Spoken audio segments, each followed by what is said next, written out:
Podcast with hosts Andrew Clark and Chris Emery. This is designed to be a discussion on all things life and faith. We hope this serves as a weekly resource and encouragement to you.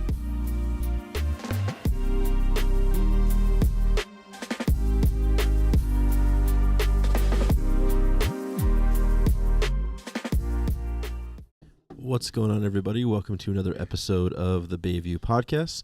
My name is Andrew. I'm one of your hosts and joined as always by Chris Emery. How are you? I'm doing well, man. Good afternoon or morning, I guess, whenever you're listening to it.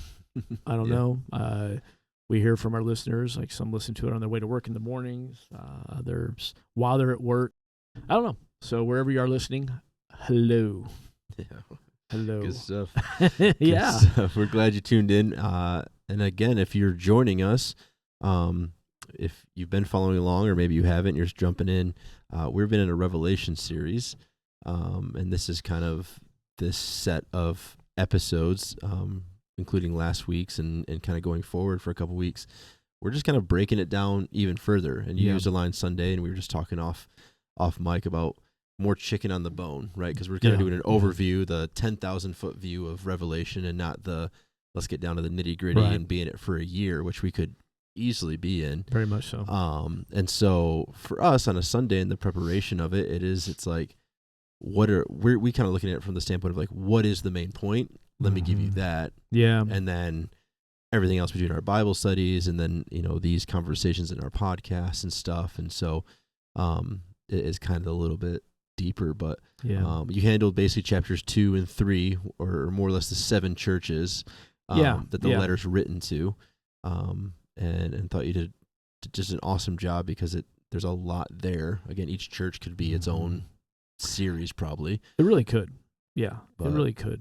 Yeah, so I don't know. Today we said let's go a little further in each one and just see what else was there.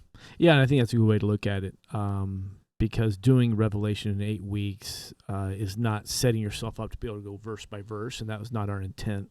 I think we've said from the beginning our intent on Sunday mornings is to maybe take away some of the misunderstandings, the misconceptions, maybe some of the fear about Revelation, and just almost introduce people to how much of an encouragement it is. Yeah.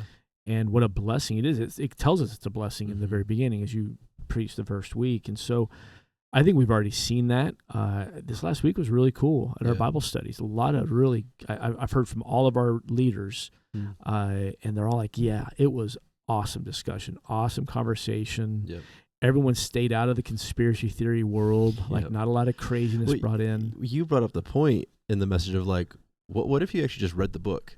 Like you kind of talked about the whole like idea of you've probably read about it, you've probably watched a movie about it. I talked week 1 about like the Left Behind series, and like there's always just so much about the book.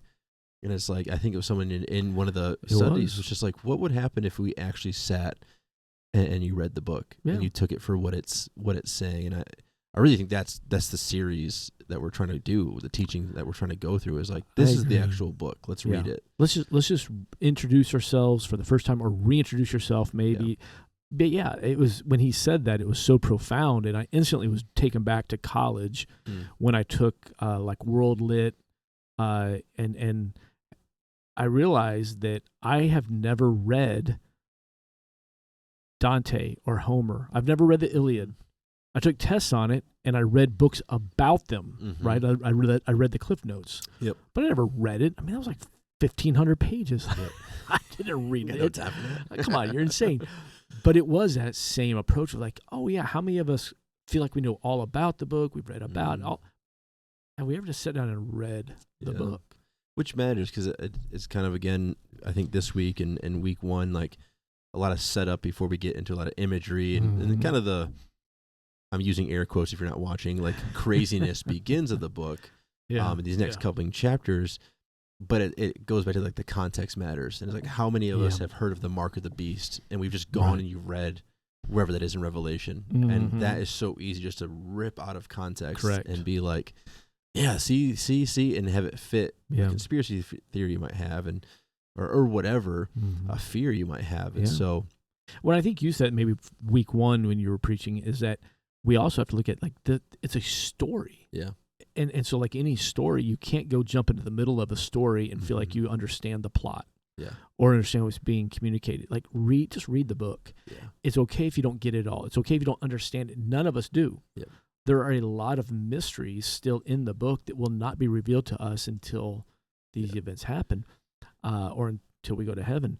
But it doesn't mean you can't read it. And when you read it, I think you're able to see it as a whole, and all of a sudden you appreciate like, oh, wow, that's not as whatever fill in the blank as I thought it was. It's not as scary or not as confusing, or I don't know. It's probably the book that is the least.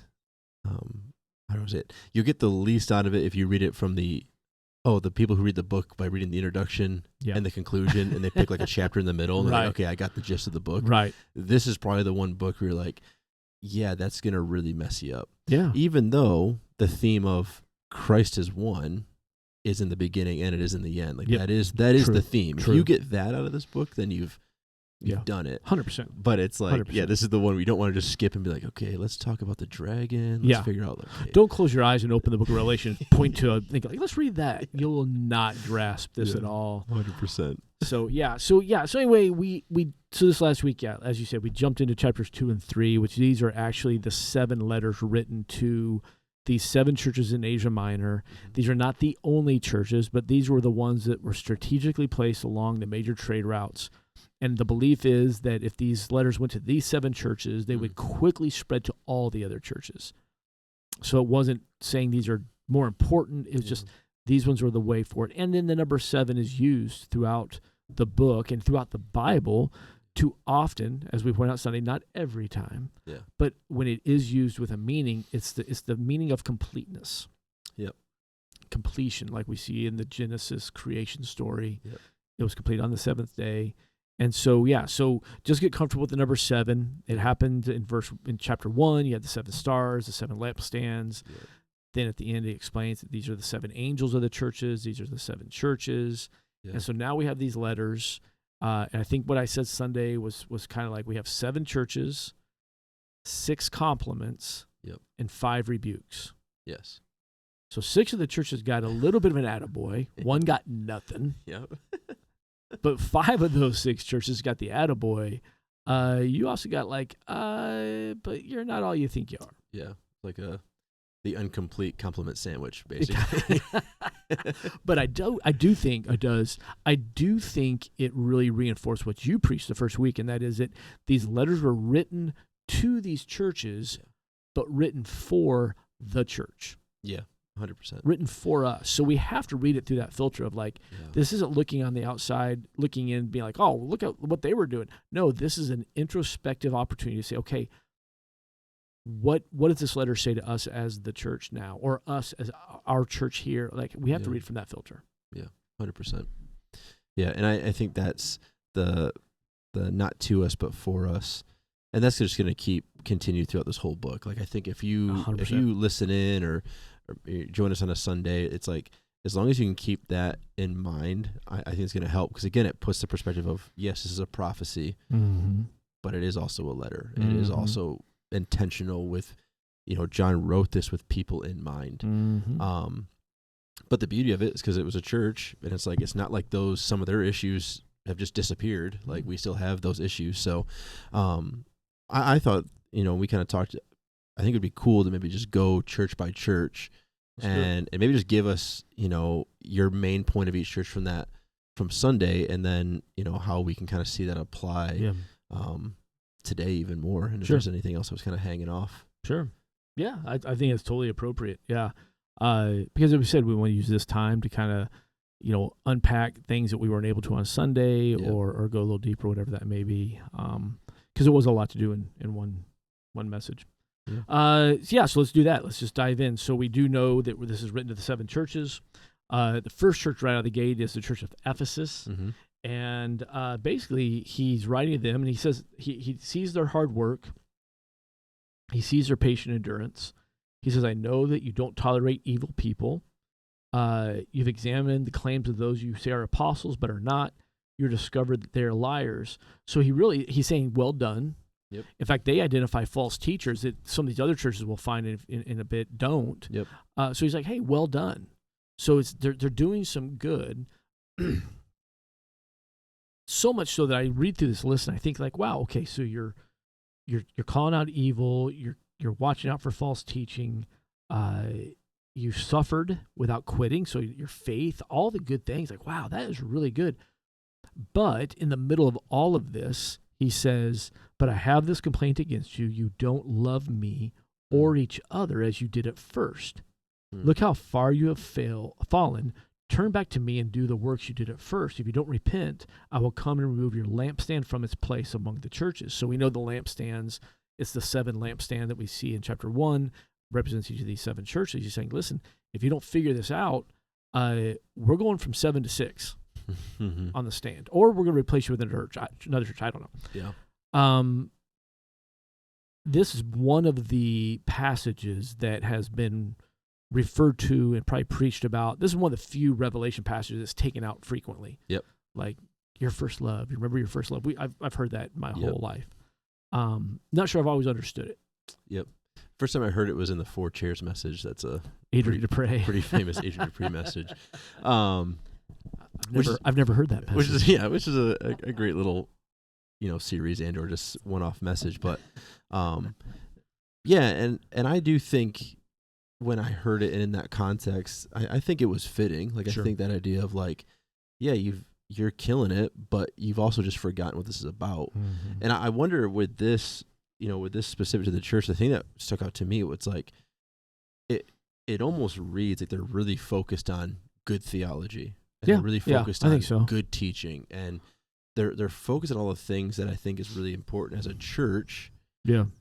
But it's almost like, is it too, what's their outreach look like? What's their, the inner workings? Like, to me, almost like that's what at least, and again, this is me interpreting it, but that's like what I felt like really stuck out was like, almost like, man, you've been killing it, but like you're almost overemphasizing to the point where you're not even worried about this. You know what? And I think you're spot on. And I know for me, I think I did this a little bit on Sunday. In this situation, I quickly go to kind of understand it through the filter of like my earthly relationships, mainly my marriage.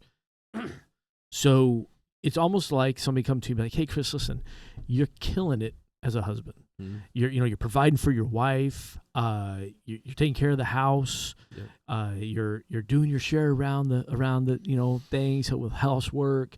You're not letting anything get in the way. You're being faithful to your wife. You're not letting anything get in there and hurt your marriage. Like, well done on all these things. Yep. But where's the love? Yeah. Where's the romance almost? And not to cheapen what's being said here, but I think a lot of us actually maybe listening like, oh, I think my marriage kind of feels that way sometimes. Like we've got all the main things, the nuts and bolts covered, but yeah, it wasn't like it was at the beginning where we didn't have as much. My wife and I were talking not too long ago about the first couple of years of our marriage, and we lived down in North Carolina, and I was a youth pastor and a soccer coach and a substitute teacher, and she was a nanny, and we were working our tail off just so we could be somewhat poor, and and we didn't have a lot, but man, we just had so much fun. One, it was new, right? We were newlyweds, and we played board games and make dinner together, and just we couldn't afford to go out and do. And it's like, well, now here we are, and we certainly could easily fall into this rut where, well, we're doing all the important things, but we come home each night, we eat dinner, we don't really talk much, and this is what's happening. But I'm saying this is kind of how he's describing it. Yeah. You coexist, you go to bed, you repeat the next morning. And I think he's saying that, like, listen, as a church, it feels like you're doing the things you know you're supposed to do. Mm-hmm. But man, remember back at the beginning when it was just all about loving me and loving people. Yep. I look at it as like, I think you hit it with, you're doing all the things, but like I think about it with my wife of like, I'm doing all the things, I'm helping take care of the kids, making meals, but her love language is quality time. And it's like I'm not investing in the actual love side of things. Yeah. And so it's like, look what I've done. Yeah. I'm showing you I love you. Yeah. But I'm not actually like leaning into what like makes you feel loved. Yep. That's super good. Yeah. And so I think that's basically what you were saying. I think that's what this is of like, okay, you guys have gotten it. Like, you're not being fooled. You're kind of leaning in, but like, just make sure the why is there. Mm-hmm. And so And I think even I was thinking through this through the filter of just our own little personal church story here at Bayview and thinking back, okay, so what was it first for us? Well, first for me was a little over 8 years ago. And I think back, you know what, in those early days, when we only had, 70 or 80 people, we were very much focused on loving each other and loving people. Yeah. We didn't have a whole lot of competition. We didn't have, as far as our own programs, we weren't super busy. We weren't overwhelmed. We didn't have a lot going on. So let's do this. Let's just love people, love each other, and let's just get into the Word. And there wasn't a lot of other things to compete for that time. Yeah. And now looking back, it's like, wait a second, but those are still the most important things. I mean, the Bible talks about that, right? It says if you do all these things, but you don't have love, you're like a clanging cymbal. Yeah. That's what he's talking about. Like, listen, this still has to come back to that. Yeah. Inside and outside of the church. Do you think it's possible? I think it is. I think I've seen churches that are really good at loving others, but that they're terrible at loving each other. Yeah. Yeah, there's like a special balance that has to happen where it's like at some level, you as the church, you want to care about those who are there, but you also want to care about those who are outside. Right. And I think, it's really easy to swing the pendulum one way or the other, where it's like almost mentality of like, I showed up because I felt cared for, but since I've stayed, I've just become another. And I think that's like the fun double-edged sword of, I say fun, but the double-edged sword, I think, of the church, where it's like, we want you to be here and be invested and be involved, and we do still think you matter. Yeah. But we're trying to also reach others as well. Yeah. And it's hard to do that when there's hundreds versus dozens. Yeah. That's good. Doesn't mean it's not still important. Yeah. But it just creates other challenges. But yeah, I think that one for me was just take me back to again, I think I shared this, and I did share this on Sunday, like early dating of my wife. Nothing else mattered. Like my grades, I think, suffered quite a bit. Yep. I think I still cared about soccer, but that was about it. I would sacrifice anything. I mean, I didn't spend time with my friends as much. I just needed to be with her all the time. My friends used to ask Nicole if I could hang out with them because I was just always with her. So it's like, I get that. But it's what we do, right? Yeah. It's because it's like, this is the most important thing in person. And that's what we're saying, like, remember that. Yeah. Remember that. Yeah. And I think that's the call of the church. Like, hey, get back to just on that raw passion. Yeah. So that raw passion. He moves on then. Second church is one with no rebuke. It's the church in Smyrna. And he's like, hey, I know you're suffering and your poverty, but you're still rich. I know the blasphemy of those opposing you. They say they're Jews, but they're not, because their synagogue belongs to Satan. He says, don't be afraid of what you're about to suffer. And I think that this is just to this church, like it sounds like, man, they're in it. They're going through the tough times, like they're suffering, and he's not giving them an out. In fact, he's saying, I think that this goes back, we've talked about this in the past a little bit of like, in fact, our good friend Garrett Carrs preached this a couple months ago. He was here, is that sometimes instead of praying for God to rescue you, just accept the refining he's doing. Yeah. Yeah. I always think of Habakkuk, and basically he's praying and praying and praying that God would basically answer his prayers, like would save his people. And God's response is, I hear you. The Babylonians are going to come. Yeah. And it's going to get crazy. Yeah. And you're going to suffer. Yep. Like, it's like that whole idea is like, but you're going to be okay. Yep. Like, hold on to the faith. Yep. And Habakkuk's almost like, are you serious? Like, that's what and he's just like, again, it's going to be gnarly. Don't worry. Like, God's like not holding any punches. Like the whole book is this explanation of how bad it's going to be. Yeah. But it's always the reminder of like, but you're going to be okay. But here's the reward. And that's where we have to, that's where we get confused. So even here he says, the devil will throw some of you into prison to test you. You will suffer for 10 days. But if you remain faithful, even when facing death, check this out, I will give you the crown of life. Yeah. Now, the crown of life does not mean that he fixes things here. Yeah. Right? Am I reading that right? The crown of life means that's what we receive in eternal glory. Yep. Yep. So he's really like he's doing very much like you said that. Like, listen, you're gonna go to jail. Yeah. You're gonna be there a long time, and you might die. It's the scene from Taken yes. when she's under the bed. Yes. The dad's like, "They're gonna take you." Yes, that's exactly what he's it like, is. "I have a set of skills, and I will come find you." Like, it's that same kind of like God's just like, "Yeah, that is 100% it. Just be ready for it." Yeah. But it'll be okay. Yeah, because in that scene, it was like, Dad's like, honey, it's going to be fine. Yeah. They're not going to get you. Yeah. He's like, they're going to take you. And yeah, you're right. Yeah. That's so good. So Church in Smyrna, yep. Taken, watch Taken.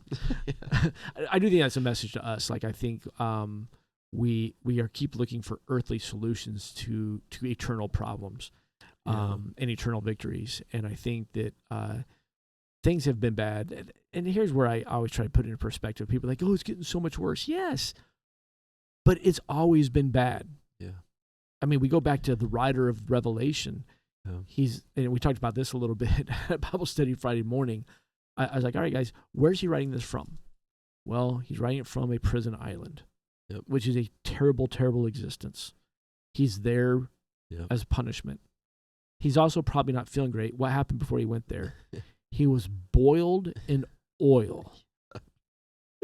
So would you want to walk up to the side of that boiling cauldron and be like, hey, John, bad times are coming? Yeah, it's going to get worse, buddy. Yeah. He's like, really? Yeah. You don't think they're here?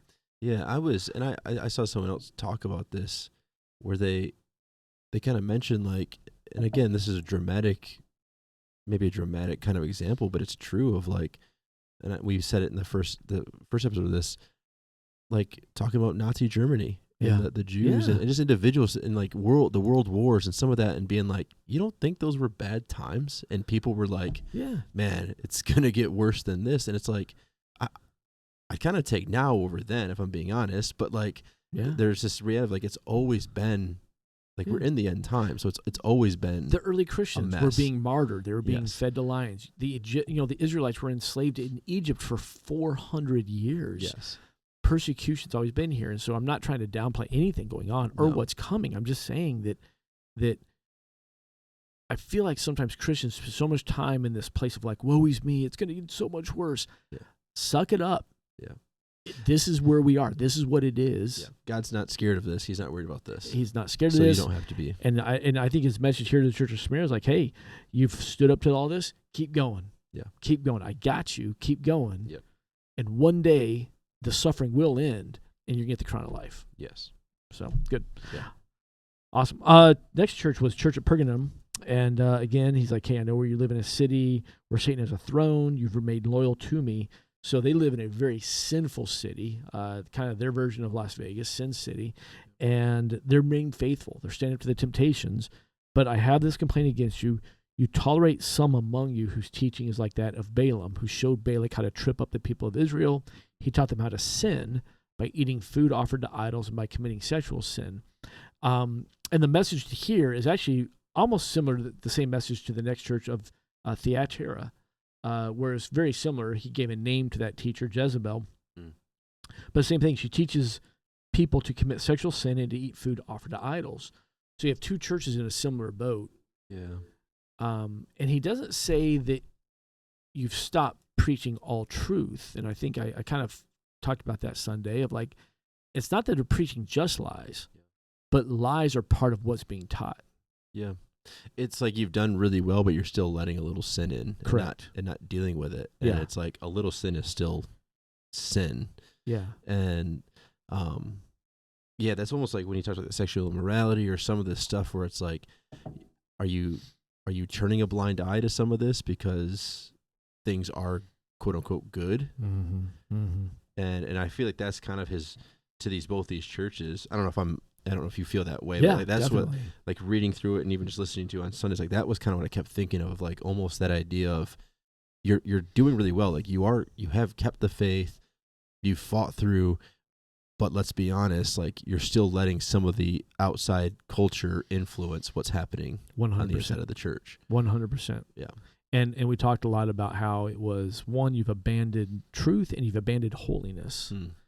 And I think both of those things are under significant attack in the church today through progressive Christianity, through emerging church stuff, through health and wealth, prosperity gospel, whatever you want, whatever angle is coming, is it's the master deception of there's some truth with a lot of lies woven in, and it sounds good, it sounds appealing, it allows a lot of people to embrace a lifestyle that really is against God's law and God's word, but let's just make it okay.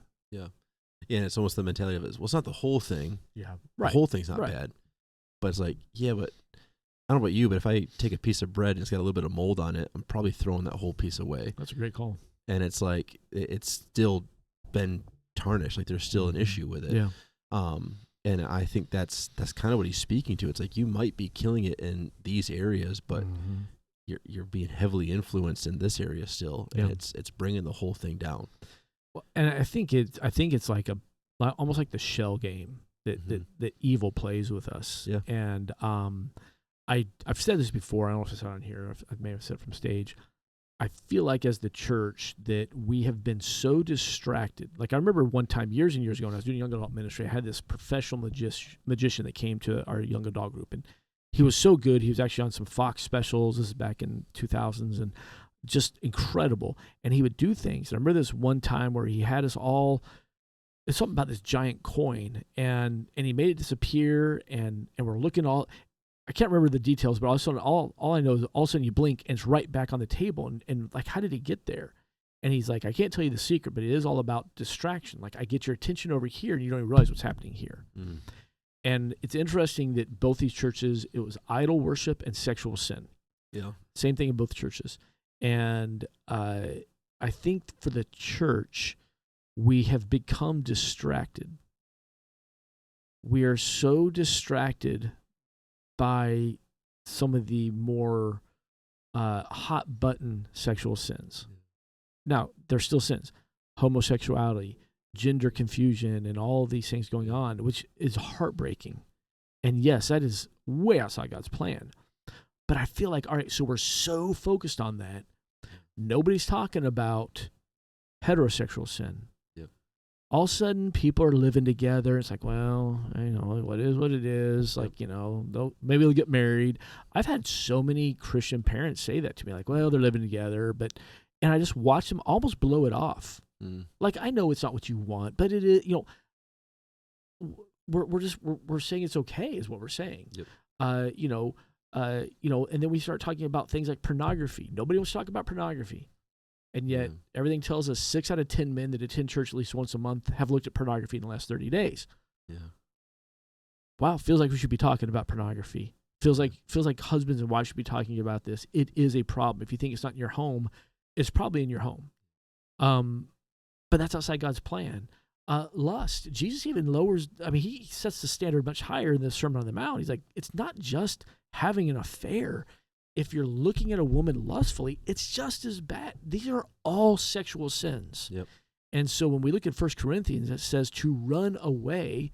That is creating as much space between yourself and danger as possible, which we would do in the event of a fire. We would do in the event of a tornado. We would do in the event of a hurricane, as we've seen the last couple of weeks in Florida. Get out of the way. Get way out of the way. Nobody's going to evacuate for a hurricane and go 2 blocks. That's stupid. That's not evacuating. And I think that's the message of the church today is like, listen, yeah, sexual sin is real, but you better open your eyes and get serious about the whole gamut because it's ruining what God created. That's good. And God created the beauty of sexual intimacy to happen between a man and woman in marriage where the two become one flesh. That's his plan. And it's beautiful in his plan. Yeah, 100%. If it's not there, it's rebellion against God, whatever it looks like. Yeah. And that's where I think this is happening here. I don't think that they've abandoned and just, he clearly says it, you're loyal to me. Yep. So it's not all sin. Yeah. But man, you're allowing this stuff to happen. And I think that's where we have to keep looking at the church. What sins are we allowing to become normal to us? Yeah. Yeah, it's not causing obvious issues, but it's just there. Yeah. Still. Yeah. It's not been eradicated. It's not been removed. Let's not rock the boat. It's fine. It is what it is. I don't think we can do that. Yeah. Yeah. So anyway, I think that's a big one. Yeah, especially the fact that he talks to two churches and basically just says the same letter to both. Yeah, yeah. It really is the same message, the same issue. He just gives a name to one of them. But I mean, he's pretty serious. Listen what he says about Jezebel. I mean, this is how serious he is. Therefore, I will throw her on a bed of suffering, and those who commit adultery with her will suffer greatly unless they repent and turn away from her evil deeds. I will strike her children dead. Then all the churches will know that I am the one who searches out the thoughts and intentions of every person, and I will give to each of you whatever you deserve. Yeah. Come on. Yeah. That's serious. Yeah, it's pretty aggressive. Yeah. Yeah. And it's your thoughts and intentions. So that brings in the Sermon on the Mount, the lusts. Yep. It's not just that I acted on it. How many people are like, I didn't really do anything. Yeah. Yeah, you thought long and hard about it. About it. Yeah. And often. Yeah. So anyway, that's good. So chapter 2, so then we got in chapter 3. Yeah, chapter 3 goes right to the Church of Sardis. This is the one that does not get any compliment. So I don't know what that means. I don't know if that means there's no good going on. Yeah. But he does call him out and I think that is what's going on. He says, hey, I know all the things you do and that you have a really good reputation for being alive, but you're dead. Mm-hmm. So it does seem like this is all look and no substance. Mm-hmm. Very seeker-friendly. Yeah. That's what I think of.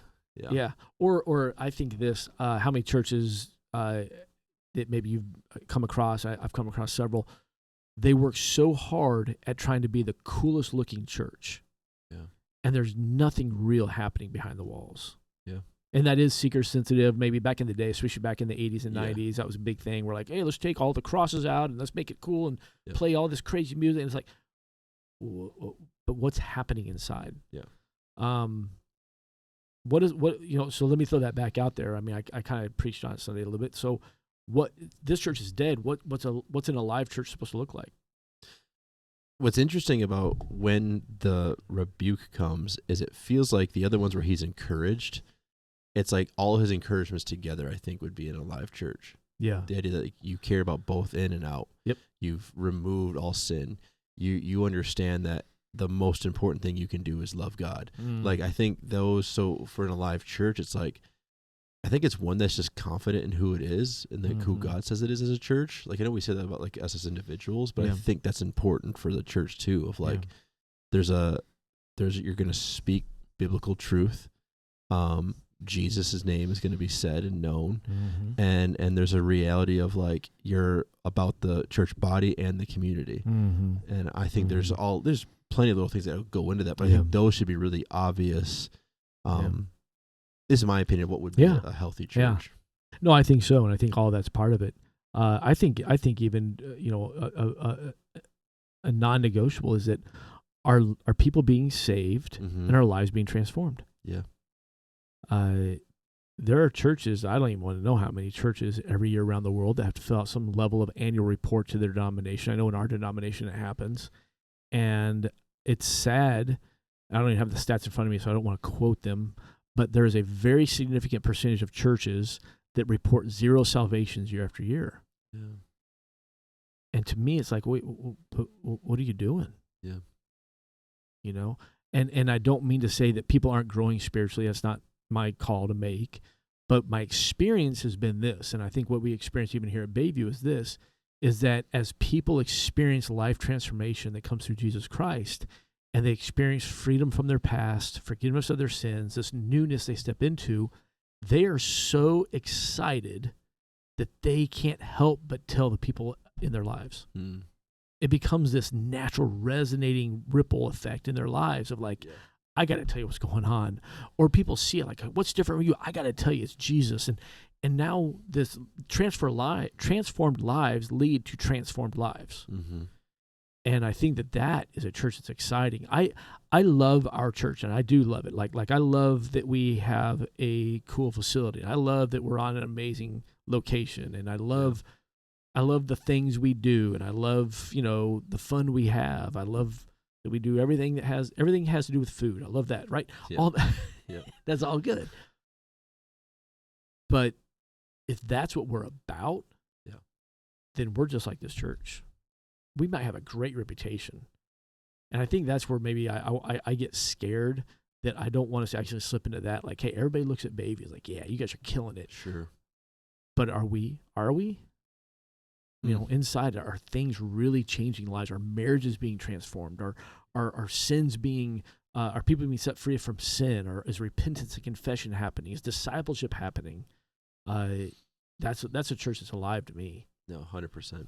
Yeah, you're resting on your laurels or like whatever, like they used to could. Like I always feel like when a church starts using like the language of like, well, we used to, like some of that kind of stuff, it's like, okay, so what's changed now? Why aren't we doing what's next? And like, totally. Yeah. So no, I think that's a fair warning for any church. Like it's almost like the wake up, like that language of like, let's go. Like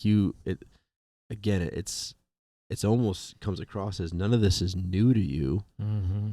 Like get up, like you keep going, like the job's not done type stuff. Yeah. And I think even, you know, for churches that experience the blessings that God gives you. So like people ask like, what's going on here? And it's always like, listen, God is pouring out his favor upon us. That's the best way I can put it. I'm not saying we've done anything to earn it, deserve it. We do our best to be obedient and preach truth. That's what we do. And God is blessing that. But we can't ever get away from that. I think there's that temptation that we're like, well, listen, we're actually pretty good now. Let's try this. Let's shift our focus away, and we stop doing the things that helped us get here in the beginning. Yeah, 100%. And I also think this is an important one to recognize. Like he's writing to the church of Sardis, but he's writing to the people of Sardis, meaning like the individuals as a whole. And it's almost like the idea of wake up is like I just picture like apathy, like just the idea of like you are alive but spiritually dead. Like you know the things, you've done the things, you're about the things, but you're not actually living the things. Yep. And I think that's also just again for us as like that idea of not to us but for us. It's like that heart check of like, oh yeah, am I just going through the emotions? Am I really taking my faith serious, or is it just kind of like church is church and call it good? And where's the passion? It actually connects back to maybe a little bit to what he says to the church in Ephesus of like, remember how much you loved it all at first? Remember the excitement you had about reading the word, the excitement you had about knowing Jesus, the excitement you had about coming to church and sharing. Remember all that? And because he says that, he goes, go back to do what you did at first and hold to it firmly.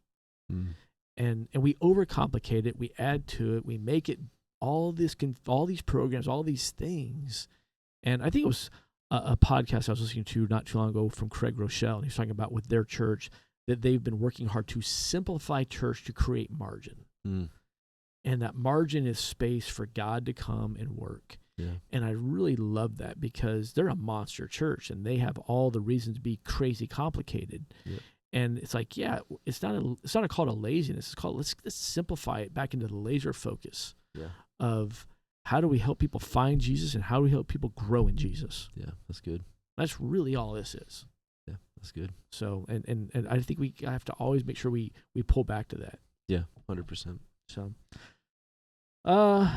two more churches. Then the church in Philadelphia, again, no rebuke here. He just says, hey, you guys are doing great. I know all the things you do. I have opened a door for you that no one can close. You have little strength, yet you obey my word and do not deny me. He just gives him a huge attaboy. Like this, I know you're tired, but man, you just keep going. You just keep going. And he says that they call out liars. They won't bow down. Anyway, he just says they will acknowledge that you are the ones I love because you have obeyed my command to persevere. I will protect you from the great time of testing that will come upon the whole world to test those who belong to this world. I am coming soon. And so he goes on with this huge blessing of just talking about his second coming and the New Jerusalem that we'll talk about later in the book. And I don't know how this plays out, and we don't have time to even dig into that because there's been a lot more written and talked about and debated about the Church of Philadelphia and who gets to be exempt from the testing and what does that mean in the tribulation and all. And I don't know. We're not giving those answers. It's all speculation. But I do think that it's like, wow, that they're like, hey, you don't have a lot of strength, but you just keep going. I think that's the message I take out of that. Yeah. some of our listeners, some of you listening, you're tired. You do not have much gas left in the tank. And there is that temptation to be like, I'm just done. Yep. And he's like, no, keep going. Yeah. So I don't know. Yeah. No, I love that. And I think that's the truth. And I think you're right.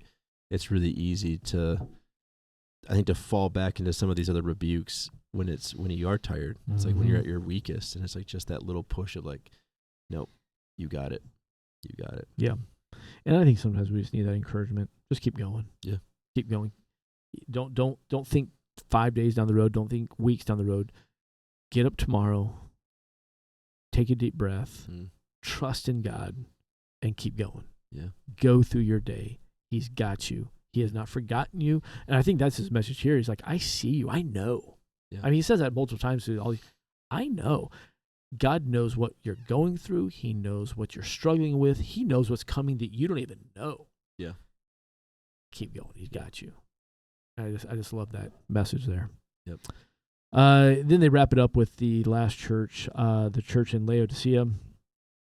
And probably one of probably the most, out of this portion, probably the most preached about passage and probably even well-known passage, because the whole idea of lukewarm is a common theme.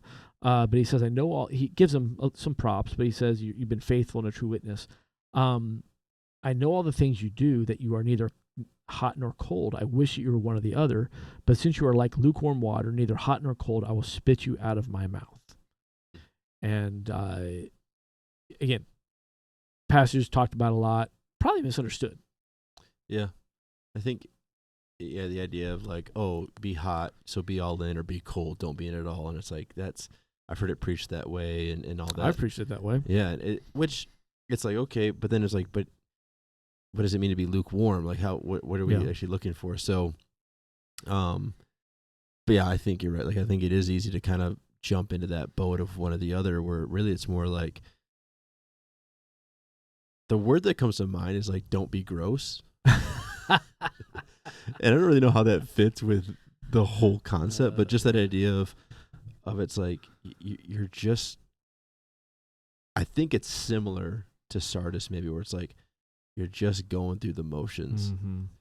And again, apathy fits that kind of word, apathetic. Like, it's just like, again, it's not in or out. It's not the hot or cold in that sense. It's just like, man, it just is like a bummer. Well, he calls him, basically he's calling him useless. Yeah. Like because there's no use for lukewarm water. Yeah. And I think the misunderstanding that again, what you said for week one, look at it in context. So sometimes that means biblical context. Sometimes that means cultural context. Yep. So the church, as we talked about, the brief version is this: Laodicea was a very wealthy, prominent city. They really wanted for nothing. They were very, very well equipped, except for one thing. They did not have their own source of water, so they had to pipe it in. They had aqueducts, and so there were hot springs in the valley below them. There were cold springs in the mountains above them. Yeah. And they're like, well, let's just tap into those. The problem was, by the time they got the water from the source to the city, it was lukewarm, full of algae, and would make you sick. So as much as the hot springs served a great purpose, you could use them for purification. You could use them for healing properties. Yeah. You could use them for multiple things. The cold water, the same thing. You could use it for refreshment. It brought life. You could use it for so many things. Yeah. By the time these two sources got to their location, it was water that you couldn't drink. You couldn't wash your clothes in it. You couldn't irrigate your crops or give your animals. You couldn't do anything with it, which means it was absolutely useless. And that's a harsh call out that I think that this church is receiving from God. He's saying, okay, you're one of my 7 lampstands. You're a church and you're here and you know the truth. To be honest with you, in this grand scheme of things, as you are right now, I don't really need you. Yeah. You're not doing anything for me. And I think I talked about how many things in my garage are completely useless, yet I keep them. Yeah. That's why I think that's why the word apathy comes to mind. It's just like, you're not doing anything. Yeah. It's just like, this almost is like, has a same vibe of you've lost your first love. That could fit the same thing of like, you've known what to do. Mm-hmm. You're not new to this, but at this point, you're useless. Yeah. I totally agree. I think it's very much connected to some of that. Yeah, very much. I mean, it's just like, he says, and you don't realize that you are wretched and miserable and poor and blind and naked. Yeah. Wow. Yeah. He's like, you don't even get it. I feel like he already called you useless. He's like, let me take one step further. You don't even realize how bad this is. And I think that applies in our modern day church. I think there's churches that are useless because there's just not anything happening. They do church, and they're religious, and they do all the things, and they have great committees and potlucks and this and that. But they're not. There's no life happening. There's no life change happening. So they're dead, like one of the early churches. I think there's churches here that are useless because they're preaching false gospel, and they're useless to the kingdom. If anything, I mean, they're going to fall to the what he tells, in the New Testament. He talks about what false teachers. It'd be better to have a millstone hung around your neck. Yeah. So I'll be like, hey, good luck with that. Yeah. But I just think there's a lot of churches that if he's like, all right, on this side, I'm going to put all the churches that are useful, and these ones that are useless. Yeah. Man, there's a lot of churches. I'm sad to say, but if you were gone tomorrow, what is the kingdom going to hurt? Yeah, that's good. Yeah, that's a really good point. And that's the whole idea of like vomit. Like I just spit you out. Like it's just like I again, that word gross. Like it's just gross. Like it's and yeah. Yeah. I don't want to be a gross church. Yeah. It doesn't mean we're perfect. We talk about this all the time. Man, we're going to make mistakes. We're going to let people down. We're going to make bad decisions. We're going to correct them. We're going to admit them. I mean, we're human. We're going to make mistakes. We're flawed. But man, I don't ever want to be gross. Yeah. And even as a person in your personal life, like what Correct. is, it's that same idea of it comes back to, I mean, what's your focus? What are you putting your time into? What is your like desire? How serious are you taking a relationship with Christ? Like all that, or are you just kind of going through the motions? Mm-hmm. This lukewarm kind of just, useless kind of gross experience. And it's, and he's saying, those I rebuke and discipline I love. So it's like he's reminding them. He's like, you need to hear this as like a wake up. Like let's go. Yes. Not as like you're the worst. It's over for you. He has not removed you from the lampstand yet. Yeah. And I think you're right. He says, I correct and discipline everyone I love. So he's saying, listen, to all these churches, to all the churches, I love you. In fact, we're called the bride. Yeah. We are the bride of Christ. Yeah. We are his plan. I love you. And then he says this, and I oftentimes, I still do, and I think it's fine to apply it this way. I read this last passage like to the individual, but in this context, he's actually saying this to his church. He says, look, I stand at the door and knock. If you hear my voice and open the door, I will come in and we will share a meal together as friends. Is this the biblical origin of church potlucks? It might be. It might be where it started. Yeah. Hey, I stand at the door and knock. This is an invitation to the church. Yeah. Of like, hey, let's get this right. And I want to be part of you. I want to be part of your church. I want to be part of what's happening. I invite you in. Those who are victorious will sit with me on my throne, just as I was victorious and sat with my Father on his throne. And it's interesting he says that because in the next couple of chapters we begin to see potentially the vision of the churches sitting on thrones possibly. Yeah. But anyway, it's such a beautiful way he closes out really a lot of rebukes. Yeah. And honestly, that last one might be the most harsh. Yeah. But he's like, but listen, I still love you. I still believe in you. Yeah. And I invite you in. So good. So I think that's super good. Yeah. Yeah. So I don't know. Any last thoughts on all that? That's a lot to absorb. Yeah, full send. We need to like almost mark out like what we talk about in each section. But no, I think you said it. I think it is a good reminder at the very end that this is not being said as if it's over. Right. It's truly an invitation to step back in, yeah. to get back in the game. Yeah. And I think that's awesome. Yeah. And I think that there's so many people right now that have kind of given up on the church, both inside and out of the church. I know people have been hurt by church, so church is bad. I know there's people that, they're like, oh, the church is just, I've had a lot of people say, well, church isn't doing X, Y, and Z. Therefore, I just given up on church. It's stupid. Get rid of church. But that's not how this story goes. Like this is God's plan. Like the church is his. And he's saying, hey, I love you enough to say these hard things. Let's get this right. Yeah. And I think as church leadership, that's our responsibility, is to listen to the Holy Spirit, to do self-examination, to see, all right, are we dipping into any of these areas? Do we need to receive the rebuke? Yeah. And sometimes you just have to receive them. Yeah. I've been there. Yeah. And again, it's like proper rebuke, same with like proper conflict, like it's healthy. 100%. It I think about that with my wife. Like if there's conflict, I'm bad at conflict. I'll just own that. Like I'd rather just kind of like have it be all good and happy and rainbows, right? And it's just like that reality of like, but when the conflict is done, and it's done in a way of like, let's figure this out. Mm-hmm. Let's actually like properly do this. All the good that comes on the back end of that, you've basically uprooted some bad weeds and some poison, and you've removed it. And it's like, I think that's the same thing with like that rebuke, when it's done from a loving, disciplined way of like, this isn't right. Mm-hmm. Let's put a plan in place to fix it. Yeah. When that's done, it's like, man, there's just so much good that comes from it.